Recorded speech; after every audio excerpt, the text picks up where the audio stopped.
Sejam todos bem-vindos ao Em Sala. Eu sou Edja Barbosa, pedagoga, professora dos anos iniciais, mestre em ensino e formação de professores, e o vídeo é justamente para falar sobre o meu processo de escrita de dissertação e a defesa.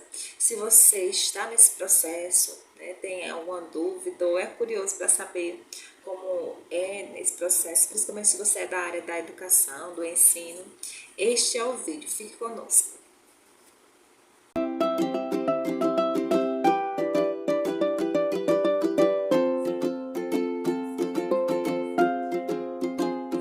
Bom, eu não vou falar especificamente sobre a pesquisa em si, porque como ainda não foi publicado, a gente ainda está na fase de ajustes finais, porque depois da banca examinadora, a gente faz os ajustes orientados e aquele olhar da banca, a gente vai fazer os ajustes ainda, então eu não posso falar, até por questão de ineditismo e tal.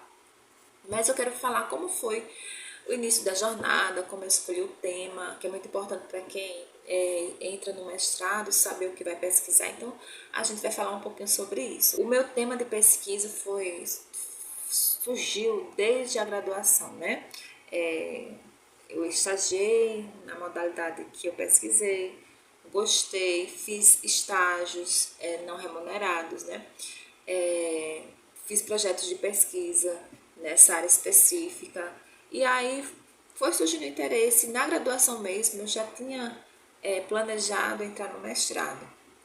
Fiz projetos, fiz o projeto para defender numa seleção, participei de algumas seleções e cada seleção que eu ia estudando, para participar dela eu adaptava o projeto, porque você tem que seguir a linha de pesquisa do programa que você vai tentar a vaga, ou olhar quem será o orientador para seguir mais ou menos quem você gostaria.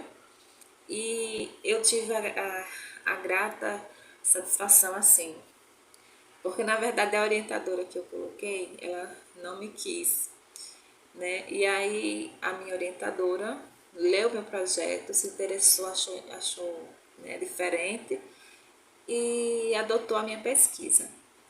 Depois, quando eu entrei, a gente fez os ajustes para adequar melhor a linha de pesquisa, mudamos a abordagem, porque eu pesquisava em uma perspectiva, que era a perspectiva do estudante, principalmente do estudante idoso, eu focava numa perspectiva, e aí quando foi para o projeto de mestrado eu foquei na perspectiva do professor, na modalidade que é a EJA, Educação de Jovens e Adultos, e foi nesse sentido que a gente encaminhou a pesquisa. E aí, nesse processo de escrita, eu fui escrevendo à medida que o mestrado ia sendo realizado. A gente cumpriu a carga horária das disciplinas, e há disciplinas que a gente participa que o professor já pede algo que seja ligado à nossa dissertação. E a introdução, por exemplo, eu comecei a escrever lá numa disciplina de metodologia, E aí, a partir daquela introdução, eu aprimorei mais, E aumentei, e foi realizada na disciplina. Quando eu cheguei já na fase de escrever mesmo a dissertação, eu já estava com um texto mais ou menos estruturado, Então, eu fui escrevendo ao longo do mestrado. Só a parte da metodologia e análise dos dados que realmente ficou no final do segundo ano. São 2 anos de mestrado, podendo ser prorrogável por mais um. Então, a gente tem no máximo 3 anos para poder finalizar. E aí, como o comitê de ética deu uma atrasadinha, e eu só podia ir a campo com esse resguardo, do comitê de ética, minha pesquisa atrasou. E assim que o comitê de ética liberou, a gente foi a campo, e fui fazer a pesquisa na escola que seria participante. A parte mais difícil para mim na fase de escrita foi justamente a análise dos dados. Foi espinhoso, porque a gente precisava primeiramente alinhar os objetivos com o que a gente estava encontrando, então não poderia fugir dos objetivos da pesquisa de jeito nenhum. Alinhar o que eu ia achando nos dados com aqueles teóricos que eu estudei ao longo do processo de escrita de dissertação, né?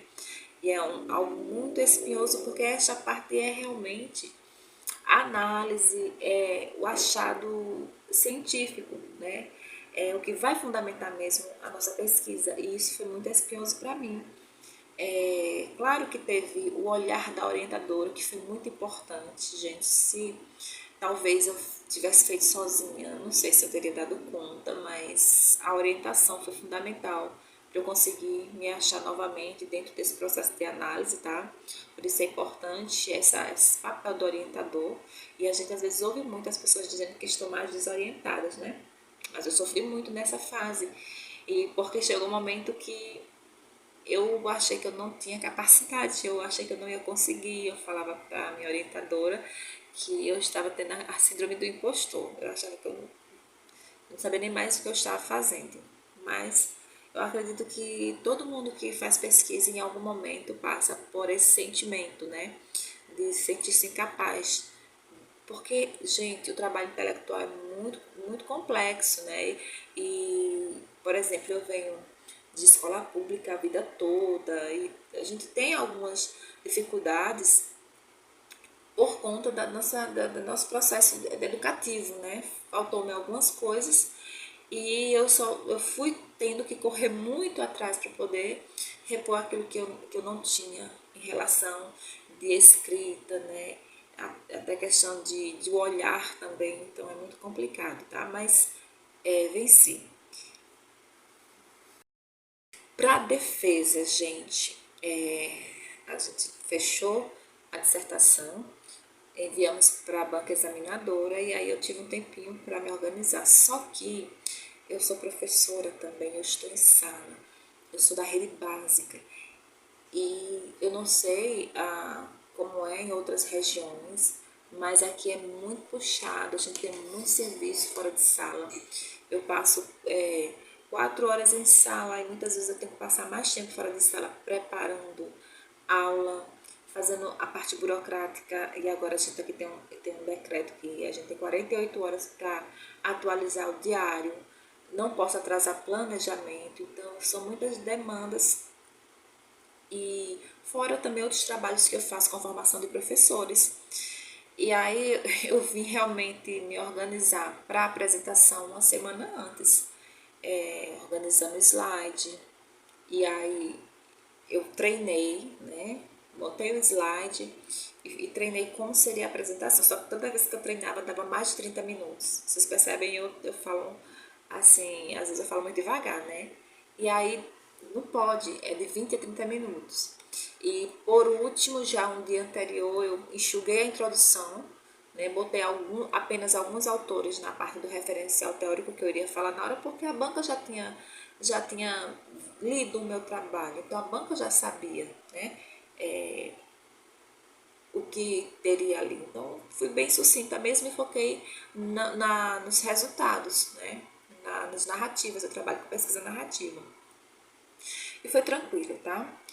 Só estávamos a orientadora, a banca foi online, estava meu esposo e meu filho, então não fiquei nervosa de jeito nenhum. Apenas no final, na hora dos agradecimentos, eu fiquei nervosa, porque lembrei dos processos que eu passei, porque durante o mestrado eu vivenciei o luto da minha irmã, entendeu? E mudei de casa 3 vezes, com problemas acontecendo no decorrer, né, do mestrado, descobri o autismo da minha filha.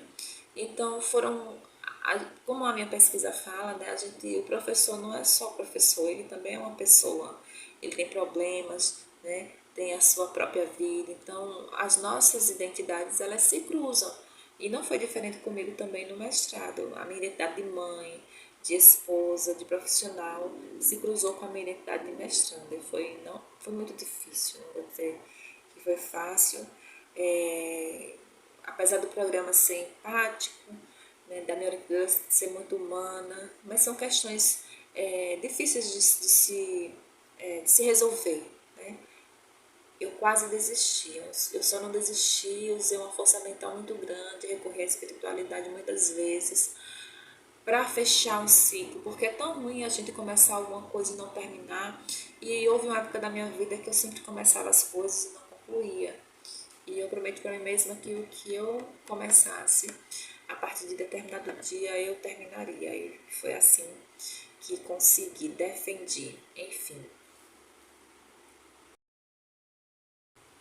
Após a defesa, você pensa que acabou? Não acabou. Por quê?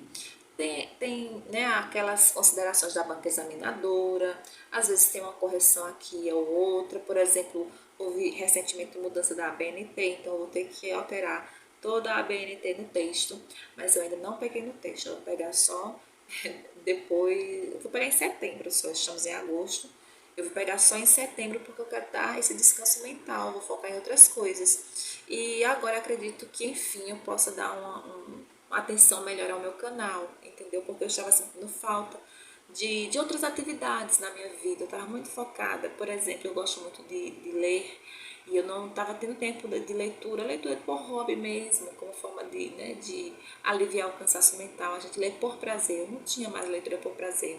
Eu lia por obrigação. E agora eu vou ter tempo de fazer outras atividades, como por exemplo, né, alimentar este canal. E foi assim então que foi essa minha jornada, né?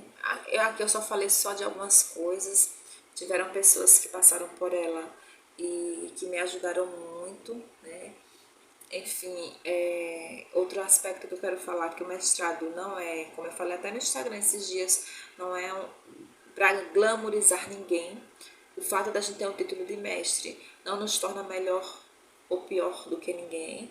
É apenas uma etapa da nossa vida, principalmente a gente que gosta de pesquisar.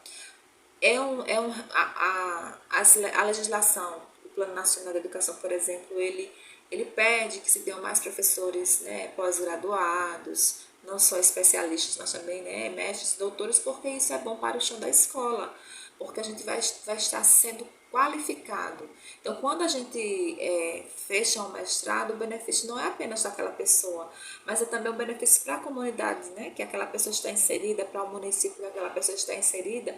E eu percebo que muitas vezes não se é dado a valorização, né, do estudo. Né? O professor consegue estudar mesmo trabalhando, porque não temos licença. Eu não tive licença, por exemplo, deve ser mais valorizado, a gente não tem, até porque para entrar esse adicional no nosso salário é um trabalho danado para poder entrar, né? Por exemplo, a minha pós, eu tenho especialização, até hoje não entrou no meu salário, entendeu? Então são coisas que a gente tem que analisar. Para que o estudo? Então o estudo não é só para mim, mas vai beneficiar alguém, vai beneficiar o Estado que a gente, né, trabalha. E é isso, o vídeo de hoje é sobre isso. Deixe sua opinião. Se tem vontade de fazer mestrado, está fazendo, né? Conta pra gente aqui nos comentários, tá bom? Beijo grande no coração e até a próxima.